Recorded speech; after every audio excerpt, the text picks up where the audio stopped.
فرعون کی ایک بیٹی تھی جس کو پھلبیری کا مرض تھا۔ فرعون نے اس کا بڑے بڑے اطباء سے علاج کرایا مگر وہ اچھی نہ ہوئی۔ آخر فرعون نے کاہنوں سے اس کے متعلق پوچھا تو انہوں نے بتایا کہ اس کو شفا دریا سے ملے گی۔ چنانچہ ایک دن فرعون اور اس کی بیوی آسیہ اور فرعون کی بیٹی دریا کے کنارے بیٹھے تھے۔ جب صندوق فرعون کے سامنے لایا گیا اور کھولا تو موسیٰ علیہ السلام نظر آئے جو اپنے انگوٹھے کو چوس رہے تھے۔ فرعون کی بیوی آسیہ کو موسیٰ علیہ السلام بڑے پیارے لگے اور انہوں نے انہیں اٹھا لیا، اور فرعون کی بیٹی نے حضرت موسیٰ علیہ السلام کو دیکھا تو اسے بھی یہ نورانی بچہ بڑا پیارا لگا، اور اس نے آپ کے دہن مبارک کی تھوک مبارک لے کر اپنے بدن پر مل لی۔ اس تھوک مبارک کے اثر سے فرعون کی بیٹی کا پھلبیری کا مرض فوراً جاتا رہا۔ حضرت موسیٰ علیہ السلام جب 30 برس کے ہو گئے تو ایک دن فرعون کے محل سے نکل کر شہر میں داخل ہوئے تو آپ نے 2 آدمی آپس میں لڑتے جھگڑتے دیکھے۔ ایک تو فرعون کا باورچی تھا اور دوسرا حضرت موسیٰ علیہ السلام کی قوم یعنی بنی اسرائیل میں سے تھا۔ فرعون کا باورچی لکڑیوں کا گٹھا اس دوسرے آدمی پر لاد کر اسے حکم دے رہا تھا کہ وہ فرعون کے باورچی خانہ تک وہ لکڑیاں لے چلے۔ حضرت موسیٰ علیہ السلام نے یہ بات دیکھی تو فرعون کے باورچی سے فرمایا، اس غریب آدمی پر ظلم نہ کر، لیکن وہ باز نہ آیا اور بد زبانی پر اتر آیا۔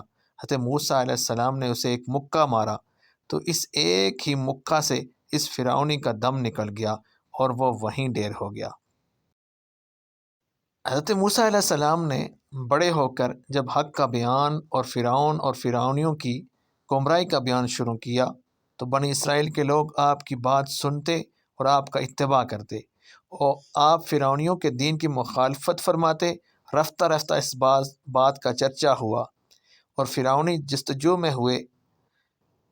پھر فرعون کے باورچی کا موسیٰ علیہ السلام کے مکہ سے مارا جانا بھی جب ان لوگوں کو معلوم ہوا تو فرعون نے حضرت موسیٰ علیہ السلام کے قتل کا حکم دیا اور لوگ حضرت موسیٰ علیہ السلام کی تلاش میں نکلے۔ فرعونیوں میں سے ایک مرد نیک موسیٰ علیہ السلام کا خیر خواہ بھی تھا۔ وہ دوڑا ہوا آیا اور موسیٰ علیہ السلام کو خبر دی اور کہا، آپ یہاں سے کہیں اور تشریف لے جائیے۔ موسیٰ علیہ السلام اسی حالت میں نکل پڑے اور مدین کی طرف رخ کیا۔ مدین وہ مقام ہے جہاں حضرت شعیب علیہ السلام تشریف رکھتے تھے۔ یہ شہر فرعون کے حدود سلطنت سے باہر تھا۔ حضرت موسیٰ علیہ السلام نے اس کا رستہ بھی نہ دیکھا تھا، نہ کوئی سواری ساتھ تھی، نہ کوئی ہمراہی۔ چنانچہ اللہ نے ایک فرشتہ بھیجا جو آپ کو مدین تک لے گیا۔ حضرت شعیب علیہ السلام اسی شہر میں رہتے تھے۔ آپ کی 2 لڑکیاں تھیں اور بکریاں آپ کا ذریعہ معاش تھا۔ مدین میں ایک کنواں تھا۔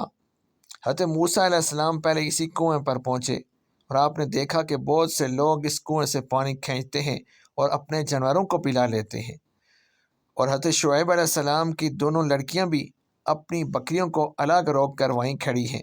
حضرت موسیٰ علیہ السلام نے لڑکیوں سے پوچھا کہ تم اپنی بکریوں کو پانی کیوں نہیں پلاتی؟ انہوں نے کہا، ہم سے ڈول کھینچا نہیں جاتا، یہ لوگ چلے جائیں گے تو جو پانی حوض میں بچ رہے گا وہ ہم اپنی بکریوں کو پلا لیں گے۔ حضرت موسیٰ علیہ السلام کو رحم آ گیا اور پاس ہی جو ایک دوسرا کنواں تھا جس پر ایک بہت بڑا پتھر رکھا ہوا تھا اور جس کو بہت سے آدمی مل کر ہٹا سکتے تھے، آپ نے تنہا اس کو ہٹا دیا اور اس میں سے ڈول کھینچ کر ان کی بکریوں کو پانی پلا دیا۔ گھر جا کر ان دونوں لڑکیوں نے حضرت شعیب علیہ السلام سے کہا، ابا جان، ایک بڑا نیک اور قوی نووارد مسافر آیا ہے جس نے آج ہم پر رحم کھا کر ہماری بکریوں کو سیراب کر دیا ہے۔ حضرت شعیب علیہ السلام نے ایک صاحبزادی سے فرمایا کہ جاؤ اس مرد صالح کو میرے پاس بلا لاؤ۔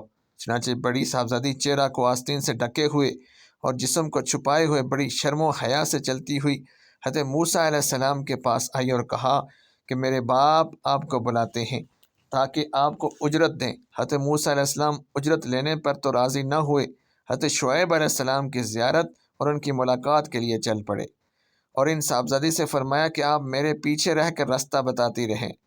یہ آپ نے پردے کے اہتمام سے فرمایا۔ اور اسی طرح تشریف لائے۔ جب حضرت شعیب علیہ السلام کے پاس پہنچے تو حضرت شعیب علیہ السلام سے آپ نے فرعون کا حال اور اپنی ولادت سے لے کر فرعون کے باورچی کے مارے جانے تک کا سب قصہ سنایا۔ حضرت شعیب علیہ السلام نے فرمایا، اب کوئی فکر نہ کرو، تم ظالموں سے بچ کر یہاں چلے آئے، اب یہیں میرے پاس رہو۔